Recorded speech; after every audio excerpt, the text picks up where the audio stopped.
சீக்கிரம் கடகடன்னு டிஸ்கஸ் பண்ணலாம்.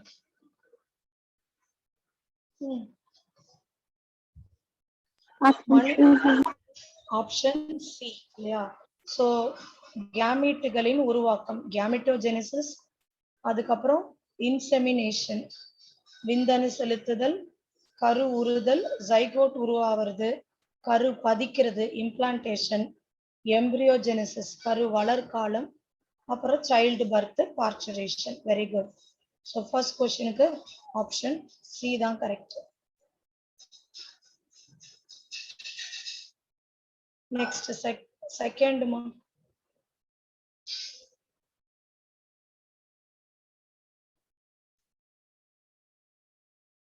சோ ஒவ்வொரு இதுல எவ்வளவு செமினிஃபரஸ் டிபியூல்ஸ் இருக்குன்னு கேக்குறாங்க. Option B. அப்படியா? ஆப்ஷன் பி தான் கொடுத்திருக்கா. பட் என்சிஆர்டில 1 முதல் 3 வரை தான்மா கொடுத்திருக்கோம். ஒரு வாட்டி பாத்துருங்க. என்சிஆர்டி புக் யாரா கையில வச்சிருக்கீங்களா? 1 to 3 highly coiled seminiferous tubule தான் என்சிஆர்டியோட வேர்டு. ஆமா, ஆப்ஷன் சி தான். சரிங்களா மேம்? பிடிஎஃப் கொஞ்சம் சைஸ் இன்கிரீஸ் பண்ணிக்கோங்க. சரிப்பா.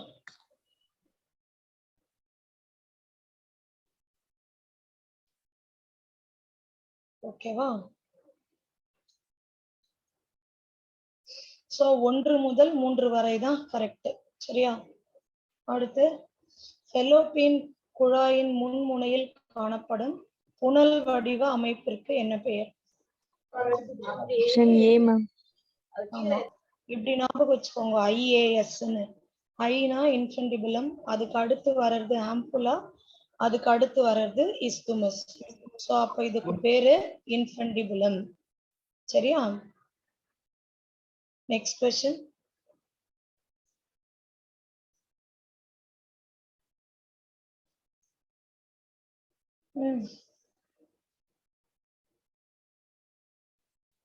அன்பரசு क्वेश्चन வாசிக்கிறியா? யாரோ ஒருத்தர் क्वेश्चन மட்டும் வாசிங்க, ஆப்ஷன் சொல்ல வேணாம்.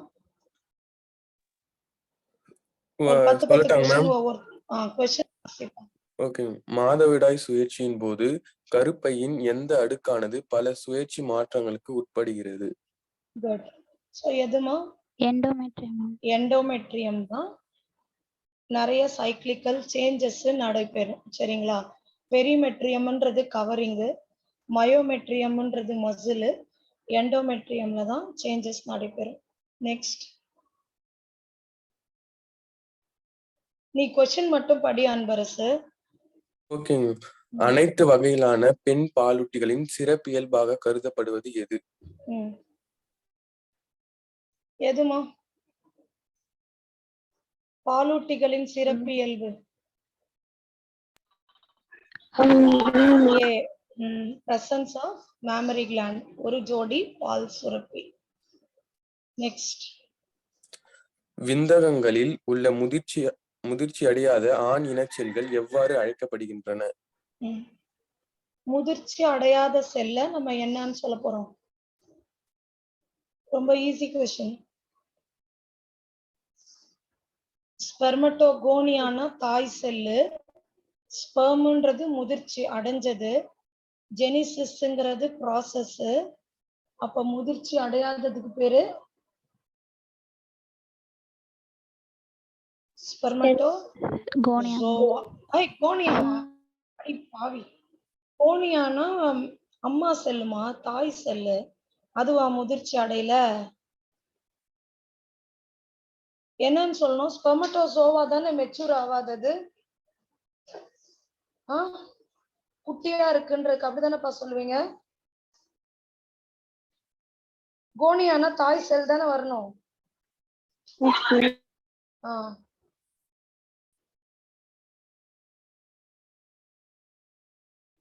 நான் சொல்றது கரெக்டா? எனக்கு இது கரெக்டான தமிழ் டிரான்ஸ்லேஷன், இங்கிலீஷ் டிரான்ஸ்லேஷன் புரியல. உள்ள முதிர்ச்சி அடையாத ஆண் இன செல்கள். நீங்க ஏன் கோனியான்னு சொன்னீங்கன்னு சொல்லுங்க. நான் ஏன் ஸ்பெர்மட்டோசோவான்னு சொன்னேன்னா, இந்த क्वेश्चन நான் எப்படி புரிஞ்சிருக்கேன்னா, லைக் ஸ்பெர்மோட குட்டி என்ன முதிர்ச்சி அடையலைன்னா மெச்சூர் ஆகலைன்னா அது பேரு ஸ்பெர்மட்டோசோவான்னு நான் புரிஞ்சுக்கிட்டேன். பட் மேபி நீங்க ஸ்பெர்மட்டோகோனியா சொல்றீங்கன்னா டிவைட் ஆகாததுன்னு அர்த்தமா இங்கன்னு எனக்கு தெரியல. இம்மேச்சூர் கேட்டிருக்காங்களா மேம், அதனால சொன்னாங்க. ஸோ இது இம்மெச்சூர்னு தான் சொல்லணுமா என்ன? 2n வந்து தாய் செல்லுன்னு வந்தாதான் 2n கரெக்டா இருக்கும். ஸ்பெர்மட்டோசோவான்றது குட்டி தான். சரியா? ஓகே, அடுத்த கொஸ்டின். ஸ்பெர்மட்டோகோனியங்கள் எந்த செல் பகுப்பிற்கு பிறகு விந்தணுக்களை தோற்றுவிக்கின்றன? யார் சொல்ல போறது? கோனியா வந்து எந்த டிவிஷன்? மைட்டாட்டிக்கா மியாட்டிக்கா? மைட்டாசிஸ். விந்தணு வருதுன்னு போட்டிருக்குடா. ஸ்பெர்மட்டோகோனியால இருந்து பிரைமரி ஸ்பெர்மட்டோசைட் வருது இல்ல அப்படி சொன்னாதான் நீங்க மைட்டாசிஸ் சொல்லணும். விந்தணுன்றது லாஸ்ட், ஸ்பெர்ம் வர்றது மியாசிஸ் தானே, குன்றல் பகுப்பு. கரெக்டா? சோ குன்றல் பகுப்பு. கொஞ்சம் ஆன்சர் பார்த்து பொறுமையா புரிஞ்சுக்கிட்டு சொல்லுங்க. நெக்ஸ்ட். முதல் நிலை அண்ட செல்கள் செல் பிரிதலில் எந்த நிலையில் தோற்றுவிக்கப்படுகின்றன? செல் பி மேம். ப்ரோ நிலைனா ப்ரோஃபேஸ் தானே? கரெக்ட். மியாசிஸ்ல ப்ரோஃபேஸ் 1 கரெக்ட்மா. இது இப்பதான் நம்ம டிஸ்கஸ் பண்ணோம். நெக்ஸ்ட். பூப்பெயர்தலின் போது ஒவ்வொரு அண்டகத்திலும் எத்தனை முதல் நிலை நுண்பை செல்கள் மட்டுமே எஞ்சியுள்ளன? சோ எவ்வளோடா இருக்கும்? அவங்க வந்து கர்ப்பத்துல இருக்கும் போது, அம்மாவோட கர்ப்பத்துல இருக்கும் பொழுது மில்லியன் கணக்குல இருக்கும். ஆனா பூ பெய்தும் போது பாத்தீங்கன்னா ஜஸ்ட் எவ்வளவுதான் இருக்கும்? எவ்வளவுதான் இருக்கும்? 60,000 to 80,000. 80,000. இந்த மாதிரி குறையிற கண்டிஷனுக்கு என்ன பேரு தெரியுமா? மில்லியன்ல இருந்து ஆயிரக்கணக்குல ஃபாலிகல்ஸ் குறைஞ்சா எழுதி வச்சுக்கோங்க. அதுக்கு பேரு ஃபாலிகுலர் அட்ரீசியா. அதுக்கு பேர் என்னமா? ஃபாலிகுலர் அட்ரீசியா.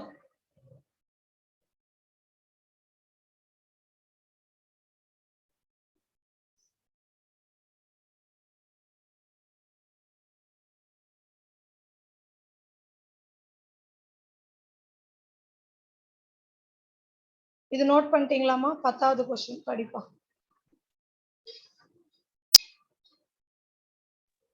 முதல் நிலை நுண்பை செல்கள் முழுமையாக வளர்ச்சி அடைந்து முதிர்ந்த கிராம்பியன் நுண்பை செல்களாக மாறுவது எந்த நிலையில் நிகழ்கிறது?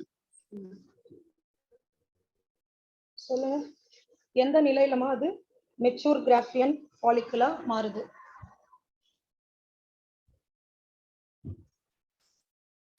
பாத்தீங்க நீங்க. Very good. இப்ப நம்ம அங்கேயே போர்டுல வரைஞ்சோம் இல்லையா?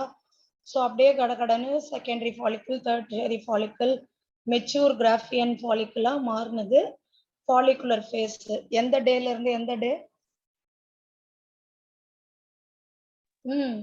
6 to 13. 6 to 13th day. இப்ப 11வது क्वेश्चनல இருந்து அடுத்த 10 சாய் சக்தி படிக்கணும். அப்பதான் எல்லாருமே இன்டராக்ட் ஆவீங்க. எல்லா ஸ்டூடெண்ட்ஸ்க்கும் இருக்கு. ஒரு ஸ்டூடெண்ட் 10 क्वेश्चन படிக்க போறோம். படிக்கலாமா மேம்? படிடா. மாதவிடாய் சுழற்சியின் எத்தனையாவது நாட்களில் LH மற்றும் FSH ஹார்மோன்களின் அளவு உச்சநிலையை அடைகிறது? சொல்லுங்க. எந்த டேல ரெண்டு பேருமே ரொம்ப ஹையா இருக்காங்க? 14th தான் பாத்தீங்கன்னா ஆல்ரெடி FSH அதிகமாயினே தான் வந்து இருக்குது. LHம் கொஞ்சம் கொஞ்சம் வருது. பட் கரெக்டா அந்த 14வது நாள் LHம் ஜாஸ்தியா இருக்கும். கரெக்ட். நெக்ஸ்ட்.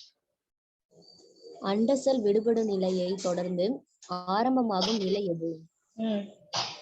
ஓவியுலேட்டரி ஃபேஸ்க்கு அப்புறம் வர நிலை என்னன்னு கேக்குறாங்க. Luteal face. இப்பதான் நம்ம பார்த்தோம் இல்லைங்களா? Luteal face. கரெக்ட்.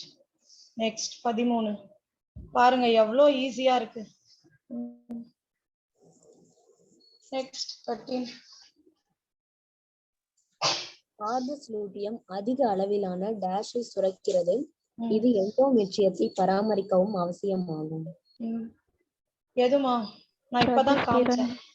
ப்ரொஜெஸ்ட்ரான்.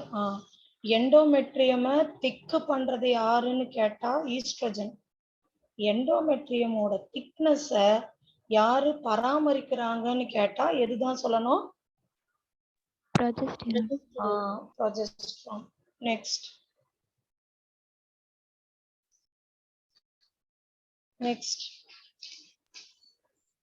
பெண்களில் கருவுறுதல் நிகழாவிட்டால் கார்பஸ் லூட்டியம் சிதைவடைவதன் மூலம் எண்டோமெட்ரியத்தை சிதைவை ஏற்படுத்தி எதற்கு வழிவகை செய்கிறது? சொல்லுங்க. கருவுறுதல் நிகழலனா என்ன வரப்போகுது? மாதவிடாய், மென்சஸ். இறுதி மாதவிடாய்னா மெனோபாஸ். அது பெண்ணுக்கு ஒரு 50 வயசு மேல நடைபெற்றிடும். மெனார்க் அப்படிங்கிறது முதல்ல வர அந்த மென்சஸ்க்கு பேரு. பூப்படைதல்னா புபர்ட்டி. நெக்ஸ்ட் ஆண் மற்றும் பெண் இடையே நிகழும் பெரும்பான்மையான இனக்கலவையும் கருவுறுதல் மற்றும் கர்ப்பத்திற்கு வழிவகுக்காததற்கு காரணம் என்ன? இதுல எது காரணமா இருக்கு பாருங்க. அதாவது கரு உரணும் அப்படின்னு சொன்னா அந்த ஆண் கிட்ட இருந்து வர ஸ்பெர்மும் பெண்ணு கிட்ட இருந்து வர அந்த செகண்டரி ஊட்டிட் இருக்கு இல்லையா, இது ரெண்டுமே ஒரே நேரத்துல வரணும். அது ஒரு நேரம் இது ஒரு நேரம் வந்தா கருவுறுதல் நடைபெறாது. ஓகேவா? அதான் ரீசன். அடுத்து போலாமா?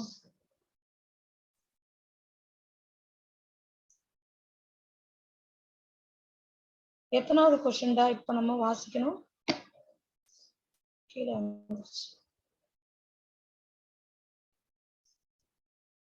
சரி. நெக்ஸ்ட் அப்ப 15க்கு B.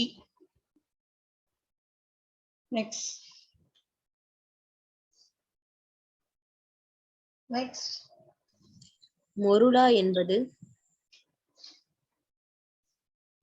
மொருலா. Option C. Option C. 8ல இருந்து 16 செல்லு நம்ம மொருலான்னு சொல்லுவோம். அதுல 8 ஏர்லி மொருலா, 16 மொருலா, 32 பாத்தீங்கன்னா இன்னும் லேட் மொருலாக்கே போயிடும். பட் 16 தான் ரொம்ப கரெக்ட். சரிங்களா? நெக்ஸ்ட் ட்ரோபோபிளாஸ்டின் உட்பகுதியில் காணப்படும் டேஷை எண்டோமெட்ரியத்துடன் இணைக்கப்பட்டு பின்னர் இது வேறுபாடுற்ற கருவாக மாறுகிறது. எது பிற்காலத்துல கருவா மாறுதுன்னா ட்ரோபோபிளாஸ்ட்ன்றது வெளியே இருக்கிற பெரிஃபரியில இருக்கிற செல்ஸ். எது கருவா மாறும் சொல்லுங்க? ட்ரோபோபிளாஸ்ட்ன்றது இங்க இருக்கிற வெளியே இருக்கிற செல்லு, பிளாஸ்டுலால இங்க இருக்கிற செல்லு. கருவா எது மாறும்? இந்த ட்ரோபோபிளாஸ்ட் பிளசண்டா ஃபார்மேஷனுக்கு ஹெல்ப் பண்ணும்.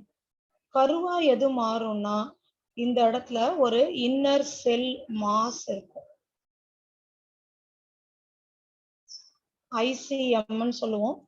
இந்த இன்னர் செல் மாஸ் தான் கருவா ஆகும். தமிழ்ல உள் அகச்செல் திரள்கள், ICM, inner cell mass. 17 note பண்ணிட்டீங்களாடா?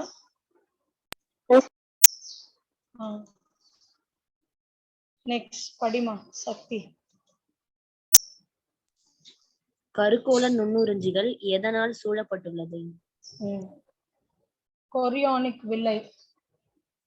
எதனாலமா சூழப்பட்டிருக்கு?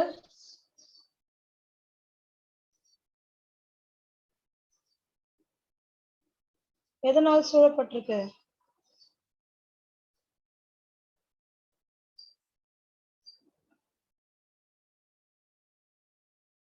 எத்தனாவது கொஸ்டின்டா? இது கீழே இறங்கிருச்சு. 18 இல்ல. சோ இது பாத்தீங்கன்னா கருப்பை திசு, தாய் வழி ரத்தம், இது ரெண்டும் தான். சரிங்களா? தாய் வழி ரத்தம். அப்ப ஆப்ஷன் சி தான் கரெக்ட். கருப்பை திசுவும் தாய் வழி ரத்தமும் சேர்ந்ததுதான் அந்த கொரியானிக் வில்லை. இது தாய் வழி ரத்தத்துல இருக்கிற நியூட்ரியன்ஸை மட்டும் உறிஞ்சி அந்த கருவுக்கு கொடுத்துடும். நெக்ஸ்ட், பெண்களால் கர்ப்ப காலத்தில் மட்டும் உற்பத்தி செய்யப்படும் ஹார்மோன் எது? D ma'am. ஆமா, எல்லாமே தான். ரிலாக்சின் வந்து பெல்விக் லிகமெண்ட்டை ரிலீஸ் பண்றதுக்கு, HPL வந்து பால் சுரப்பிகள் பால் உற்பத்தி பண்றதுக்கு, HCG வந்து 2 விஷயத்துக்கு பயன்படும். ஒன்னு, ப்ரொஜெஸ்ட்ரானோட அளவை அதிகப்படுத்துறதுக்கு, கார்பஸ் லூட்டியமை தூண்டி விட்டு ப்ரொஜெஸ்ட்ரான் அளவை அதிகப்படுத்துறது. 2வது, பிரெக்னன்சி இண்டிகேட்டர். இந்த HCG ஹார்மோன் வச்சுதான் ஒரு பெண் வந்து கர்ப்பமா இருக்காங்களா இல்லையான்னு, இந்த சினிமாலெல்லாம் ஒரு கிட்டு ஒண்ணு காட்டுவாங்க, பார்த்திருக்கீங்கல்ல, 2 பிங்க் கோடு வந்தா பிரெக்னன்ட். அது கண்டுபிடிக்கிற அந்த இதுதான் கிராவிண்டெக்ஸ் டெஸ்ட். இந்த HCG ஹார்மோன் வச்சுதான் கண்டுபிடிப்பாங்க. ஸோ அதனால இது எல்லாமே பிரெக்னண்டா இருக்க லேடிஸ்க்கு மட்டும்தான் சுரக்கும். அங்கங்க நான் சொல்றதெல்லாம் அப்படி அப்படியே இது பண்ணிக்கலாமா? Next number 20.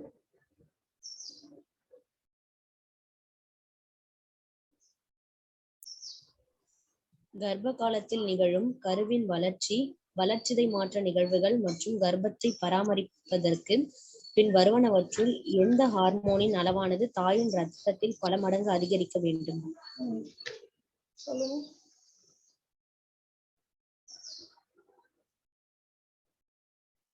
ஸோ எதுமா ரொம்ப அதிகமாகணும்? ஆமாமா, ஒரு பெண்ணுக்கு எல்லாமே முக்கியம். ஈஸ்ட்ரஜனு, ப்ரொஜெஸ்ட்ரஜன் இதெல்லாமே பார்த்தீங்கன்னா பிரெக்னன்சிக்கு நல்ல சப்போர்ட் பண்ணும். இந்த கார்டிசோல் எதுக்குன்னா ஸ்ட்ரெஸ், அவளுக்கு ஏதாவது ஸ்ட்ரெஸ்லாம் இருந்துச்சுன்னா to cope up with stress.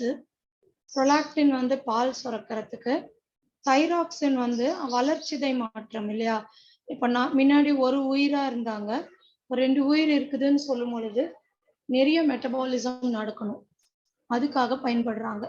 ஓகேவா?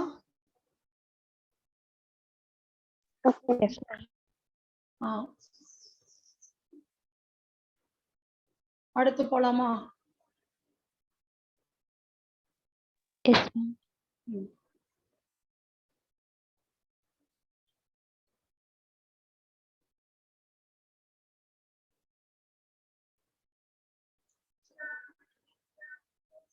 சொல்லுமா அடுத்த கொஸ்டின். கொஸ்டின் வரலையா? ஸ்கிரீன் போயிடுச்சு. என்ன ஸ்கிரீன்டா வருது? WhatsApp ma'am. WhatsApp screen. அந்த ரீப்ரொடக்டிவ் ஹெல்த் டவுன்லோட் பண்ணணும்ல அடுத்து உங்களுக்கு. ஸோ அதை டவுன்லோட் பண்ணணும். ஒரே நிமிஷம் இருங்க, ஏன்னா இது முடிய போகுது இல்ல. ஐயோ, அது க்ளோஸே பண்ணி வச்சுட்டேனா? ஒரே நிமிஷம். ரீப்ரொடக்டிவ் ஹெல்த்தும் டவுன்லோட் பண்ணிக்கணும்ல, டவுன்லோட் ஆகல. இந்த கொஸ்டினையும் காணுமே, ஹியூமன் ரீப்ரொடக்ஷனா? இப்போ வந்துருச்சாமா ஹியூமன் ரீப்ரொடக்ஷன் ஸ்கிரீனு?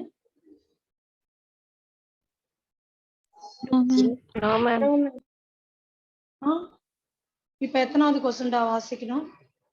சரி, நம்ம இது முடிச்சுட்டே நான் போய் அதை டவுன்லோட் பண்றேன், சரியா? நான் நினைச்சேன் இதை போட்டு பின்னாடி அது டவுன்லோட் ஆகணும், நான் ஆகல. அடுத்த கொஸ்டின் வாசிமா. 21. ஸ்கிரீன் இன்னும் ஷேர் ஆகல மேம்.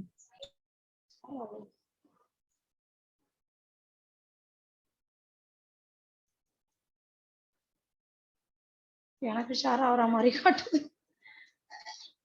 சரி, நானே படிக்கிறேன். கர்ப்ப காலத்தில் முதல் மாதத்திற்கு பிறகு சிசுவில் உருவாவது எது?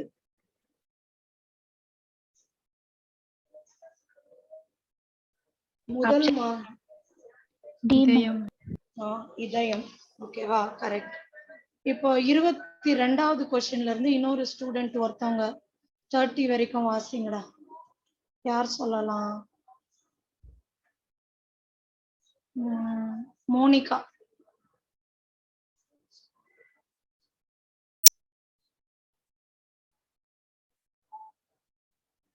மோனிகா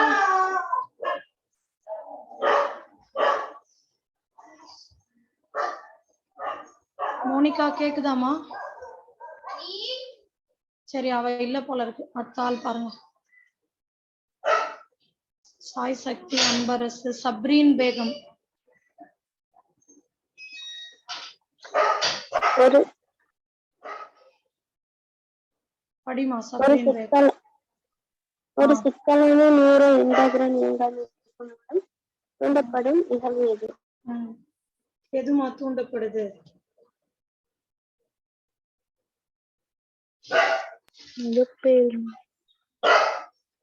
மகப்பேறு. இந்த சிக்கலான நியூரோ எண்டோகிரைன் மெக்கானிசம், இந்த சிக்னலுக்கு என்ன பேருடா? இந்த சிக்னல் கிடைச்சாதான் மகப்பேறு ஸ்டார்ட் ஆகும். இது என்ன சிக்னல்னா பிளசண்டாவும் குழந்தையும் சேர்ந்து ஒரு சிக்னலை கொடுக்குது. யாருக்கு இந்த சிக்னலை கொடுக்குது அப்படின்னு கேட்டீங்கன்னா, அம்மாவோட பிட்யூட்டரிக்கு இந்த சிக்னல் கொடுக்குது. Complex neuro endocrine mechanism. இந்த சிக்னலுக்கு என்ன பேரு? fetal ejection reflex. வெரி குட்மா. Fetal ejection reflex. அந்த குழந்தைய வெளியே போறதுக்கான அந்த உணர்வு, அது எதை தூண்டுதுன்னா மகப்பேரை தூண்டுது. நெக்ஸ்ட். மகப்பேறின் போது கருப்பையில் தீவிர சுருக்கத்தை ஏற்படுத்துவதற்கான ஹார்மோன் எது? எதுமா சுருக்கத்தை ஏற்படுத்துது? ஆக்சிடோசின். ஓகேவா? இப்போ சில பெண்களுக்கு இயற்கையா வலி வராது. அப்ப டாக்டருங்க செயற்கையா வலிய உண்டு பண்ணுவாங்க. அப்ப என்ன இன்ஜெக்ஷன் கொடுப்பாங்க தெரியுமா? அது ஆக்சிடோசின் ஹார்மோன்.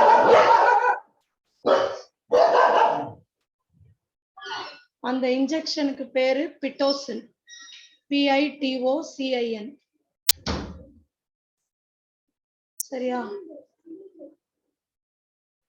Yes, ma'am. அது ஞாபகம் வச்சுக்கோங்க. அது செயற்கையான ஆக்சிடோசினுக்கு பேரு பிட்டோசின். PITOCIN. அடுத்ததுரா.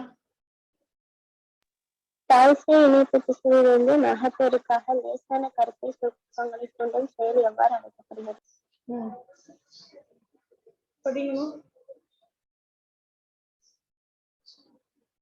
இந்த செயலுக்கு என்ன பேரு?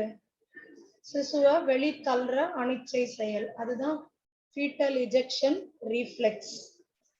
சரியா? 24க்கு A. நெக்ஸ்ட் 25. பாலூட்டலின் ஆரம்ப கால சில நாட்களில் உற்பத்தி செய்யப்படும் பால் எவ்வாறு அழைக்கப்படுகிறது? Easy question. என்னது இது? Option D ma'am. சீம்பால்னு சொல்லுவாங்க, கொலஸ்ட்ரால்னு சொல்லுவாங்க, மெனார்கேன்னு சொல்லுவாங்களா இல்ல? அது இல்ல, அது கரெக்ட் இல்ல. A and B இரண்டும். ஆப்ஷன் டி தானேம்மா சொன்னேன்? Yes ma'am. Okay ma'am. Next 26. ஹிஸ்டரெக்டமி என்பது எதனுடைய அறுவை சிகிச்சை? என்னதுமா ஹிஸ்டரெக்டமி அப்படின்னா? ஹிஸ்டர்னா என்னன்னு தெரியுங்களா? யூட்டரஸ் ரிமூவ் பண்ணுங்க. யூட்ரஸ். Very good. யூட்ரஸ் தான் ஹிஸ்டர்னு சொல்லுவாங்க. ஹிஸ்டரெக்டமினா யூட்ரஸை ரிமூவ் பண்றது. கருப்பை நீக்க அறுவை சிகிச்சை. ஓகேவா? நெக்ஸ்ட். ஒரு சாதாரண கர்ப்ப நிலையில் உள்ள பெண்ணின் உடலில் உள்ள ஒட்டுமொத்த கொனடோட்ரோபின்களின் செயல்பாடு பற்றிய சரியான விளக்கத்தை தேர்வு செய்யும். சொல்லுங்க. ஒரு சாதாரண கர்ப்ப நிலையில இருக்கிறவங்களுக்கு ஒட்டுமொத்த கொனடோட்ரோபின் செயல்பாடு பற்றிய சொல்றாங்க.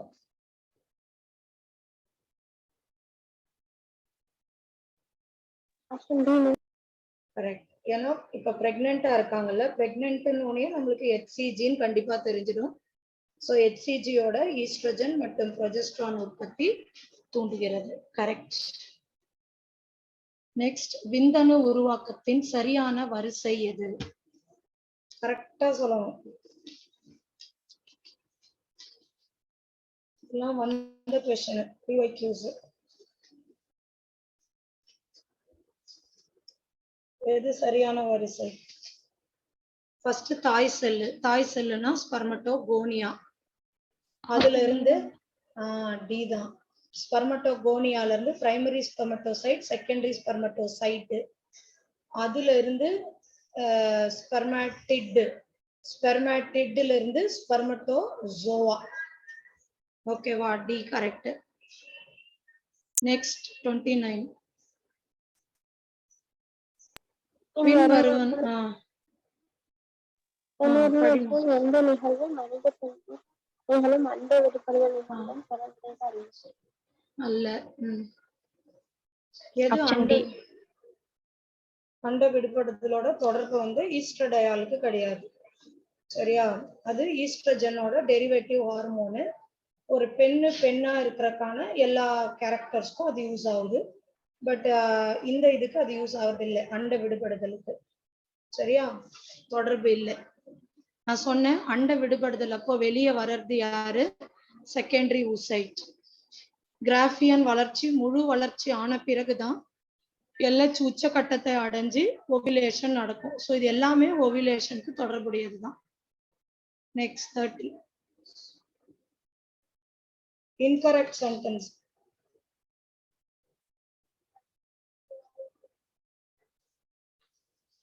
எது incorrect? Option C. Option C. ஏன்னா குறையல. LH வந்து அதிகம் தான் ஆக போகுது இல்லையா? FSHம் அதிகம் தான் ஆக போகுது. LH அப்படியே அதிகமாகி அடுத்த ஸ்டேஜ்ல இன்னும் ஜாஸ்தி ஆயிடும். ஓகே, அடுத்த 5 கொஸ்டின்ஸ் யார் படிக்க சொல்லலாம்? மோனிகா தான் படிக்கல. கிரிஜா.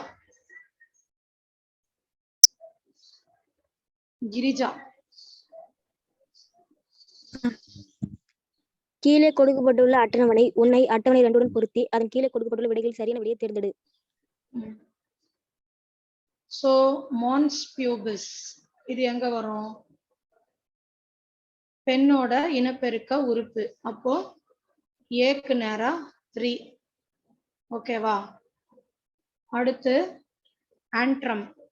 ஆண்ட்ரம்ன்றது என்னதுமா? நம்ம புரியல. ஆண்ட்ரம்ன்றது டெர்ஷியரி ஃபாலிக்கல் ஃபார்ம் ஆகும்போது ஒரு ஃப்ளூயிட் ஃபில்டு கேவிட்டி. நல்லா ஞாபகம் வச்சுக்கோங்க. தெரியலன்னா வேணா எழுதி வச்சுக்கோங்க. சரியா? ஆண்ட்ரம்ன்றது ஃப்ளூயிட் ஃபில்டு கேவிட்டி. மறக்க மாட்டீங்களே? ஃப்ளூயிட் ஃபில்டு கேவிட்டி தான் ஆண்ட்ரம். அப்ப இது எங்க இருக்கு பாருங்க. பிக்கு நேரா 4 கிராஃபியன் ஃபாலிக்கல்ல. ஸோ ஏக்கு நேரா 3, பிக்கு நேரா 4. அப்படி அதுவுமே 2 ஆப்ஷன் இருக்கு. இப்போ வந்து ஏக்கும் டிக்கும் நம்ம டை பிரேக்கர், மற்றவங்களெல்லாம் விட்டுருணும். ஏக்கு நேரா 3, பிக்கு நேரா 4. சிக்கு நேரா பாருங்க ட்ரோஃபோ எக்டோடம். இது எங்க இருக்குது? கரு தோன்றுதல். அப்போ எம்ப்ரியோல தான் இருக்க போகுது. ஸோ அப்போ சிக்கு நேரா 1. சரியா? டிக்கு நேரா 2. நெபன் கண்ணுன்றது விந்தணு. நெபன் கண்ணா என்னன்னு தெரியுமா உங்களுக்கு?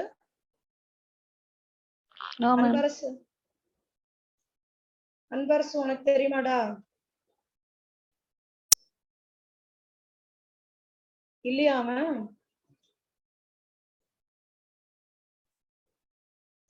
தெரியாதுன்னா நான் சொல்றேன், கேட்டுக்கோங்க. இப்போ இதுதான் ஸ்பெர்ம்னு வச்சுக்கோங்க. ஸ்பெர்மோட தலை. இந்த இடம் ஸ்பெர்மோட நெக்குக்கு கீழே மிடில் பீஸ்னு சொல்லுவோம். இந்த மிடில் பீஸ்ல கிட்டத்தட்ட 12 இருந்து 13 மைட்டோகாண்ட்ரியாக்கள் ஸ்பைரலா அரேஞ்ச் ஆயிருக்கும். இந்த மாதிரி அரேஞ்ச் ஆயிருக்கிற இதுதான் பவர் ஹவுஸ் ஆஃப் ஸ்பெர்ம். ஸ்பெர்மோட மொட்டிலிட்டிக்கு இதுதான் காரணம். இந்த மாதிரி அரேஞ்ச் ஆயிருக்கிற பேரு தான் mitochondrial spiral or nebenkern. Note பண்ணிக்கோங்க. இது பேரு mitochondrial spiral or நெபன்கன்.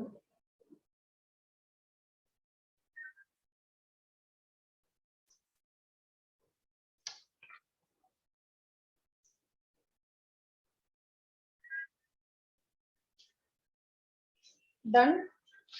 S ma'am. அடுத்து போட்டா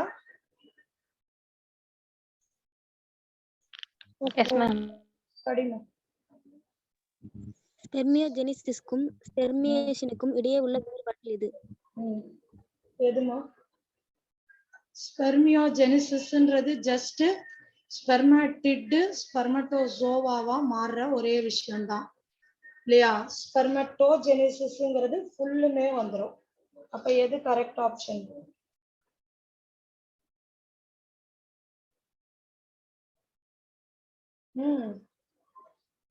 இதுதான் நான் சொன்னேன். நான் ஃபர்ஸ்ட் எடுத்தோடனே உங்களை ஒரு கேள்வி கேட்டேன்ல, ஸ்பெர்மியேஷன் அப்படின்னா என்னன்னு கேட்டேன், ஞாபகம் இருக்கா? நீங்க இதுதான் அது. ஸ்பெர்மியோஜெனிசிஸ்னா ஸ்பெர்மட்டோசோவா உருவாகிறது. ஸ்பெர்மியேஷன்னா உருவான ஸ்பெர்மட்டோசோவா செமினிஃபெரஸ் டிபியூல்ல இருந்து ரிலீஸ் ஆகுறது. So release of spermatozoa from the seminiferous tubule is known as spermiation. இதோ இருக்கே, உங்களுக்கு இல்லைன்ன மாதிரி இருந்தது. நீங்க அடுத்து போலாமா?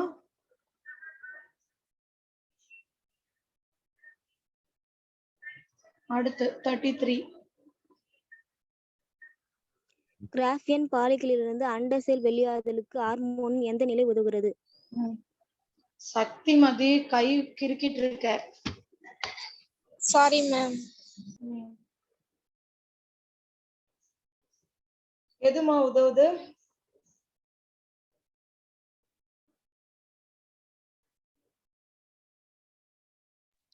LH குறையாது, FH குறையறதும் தவறு. ப்ரொஜெஸ்ட்ரான் இன்னும் வரவே ஆரம்பிக்கல. சோ அப்போ FSHல இருந்து வந்த ஈஸ்ட்ரஜன் உயர்வு அடையுதுன்னு சொல்றதுதான் கரெக்ட். சோ 33க்கு ஆப்ஷன் டி. நெக்ஸ்ட் 34. 34மா? பாலூட்டிகளின் கருவில் உள்ள ஆம்னியான் கொடுக்கப்பட்டுள்ள தொகுதிகளை பொருத்தி சரியான விடையை தேர்ந்தெடு. பொறுத்துங்க. பிளசண்டாக்கு நேரா என்னமா வரணும்? ஏக்கு நேரா பிளசண்டா.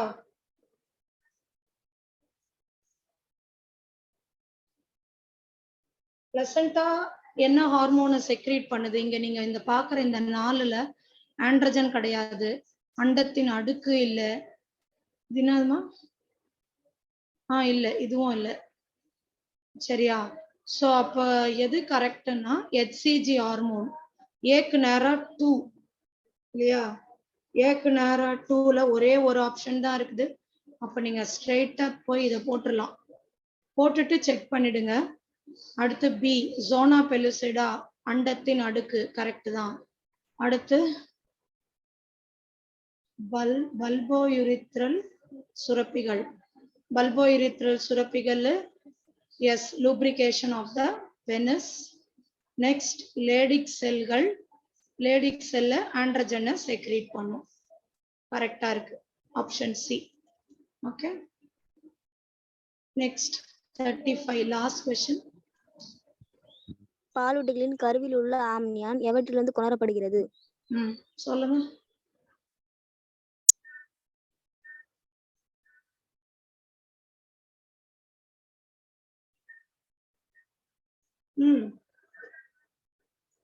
எக்டோடர்ம் மற்றும் மீசோடர்ம்.